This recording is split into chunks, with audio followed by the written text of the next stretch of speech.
ലൈഫൊക്കെ ഒന്ന് റീസെറ്റ് ചെയ്യാൻ ആഗ്രഹിക്കുന്നവരാണോ നിങ്ങൾ? ഒരു ഹെൽത്തി ലൈഫ് സ്റ്റൈൽ വേണം എന്ന് ആഗ്രഹമുള്ളവരാണോ? എങ്കില് ഈ പേജ് ഒന്ന് ഫോളോ ചെയ്തൊന്ന് കൂടെ കുടിക്കുക. കാരണം നമ്മൾ 30 ദിവസത്തെ ഒരു ചാലഞ്ച് ചെയ്യാൻ പോവാണ്. അതിൽ നമ്മളെ ലൈഫ് വളരെ സിമ്പിൾ ആയിട്ട് എങ്ങനെ ക്രമീകരിക്കാം, എങ്ങനെ ഒരു ഹെൽത്തി ലൈഫ് സ്റ്റൈൽ നമുക്ക് കൈവരിക്കാം എന്നുള്ളതാണ് പറയാനായിട്ട് പോകുന്നത്. So this is day 1 of 30 days challenge. രാവിലെ എണീക്കാൻ എന്നെ പോലെ തന്നെ കഷ്ടപ്പെടുന്നവരാണോ നിങ്ങൾ? ഇന്ന് നമുക്ക് രാവിലെ എണീക്കുന്നതിനെ കുറിച്ച് സംസാരിക്കാം.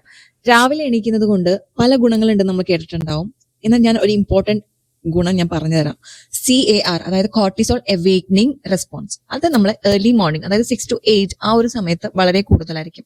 ആ സമയത്ത് നമ്മുടെ ബോഡിയിൽ കൂടുതലായിട്ട് എനർജി സ്റ്റാർട്ട് ചെയ്യാൻ വേണ്ടി ഹെൽപ്പ് ചെയ്യും.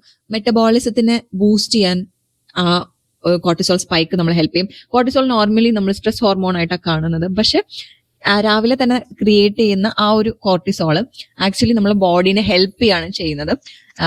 നമ്മളെ ഫോക്കസ് കൂട്ടാൻ വേണ്ടി ഹെൽപ്പ് ചെയ്യുന്നുണ്ട്. അത് മാത്രമല്ല, രാവിലെ ഒരു 6 മുതൽ 8 മണി വരെ നമ്മളെ ബോഡിയിൽ ടെമ്പറേച്ചർ കുറവായിരിക്കും. ഈ ടെമ്പറേച്ചർ പതുക്കെ പതുക്കെയാണ് നമ്മളെ ബോഡിയിൽ കൂടുന്നത്. ആ കൂടുന്ന സമയത്ത് നമ്മളൊരു 10 മിനിറ്റ്സ് വാക്കിങ്ങും കൂടെ ചെയ്യുകയാണെങ്കിൽ ആ വാക്കിംഗ് പ്ലസ് ഈ ടെമ്പറേച്ചർ ഹൈ കൂടി ആവുമ്പോഴത്തേക്കും നമ്മൾ അലേർട്ട് ഇൻക്രീസ് ചെയ്യാൻ അത് ഹെൽപ്പ് ചെയ്യുന്നുണ്ട്. ഇനി ഇതെങ്ങനെ വളരെ സിമ്പിൾ ആയിട്ട് നമ്മുടെ ലൈഫിലേക്ക് കൊണ്ടുവരാം എന്നുള്ളത് അടുത്ത വീഡിയോയിൽ ഞാൻ പറഞ്ഞുതരാം. Bye bye.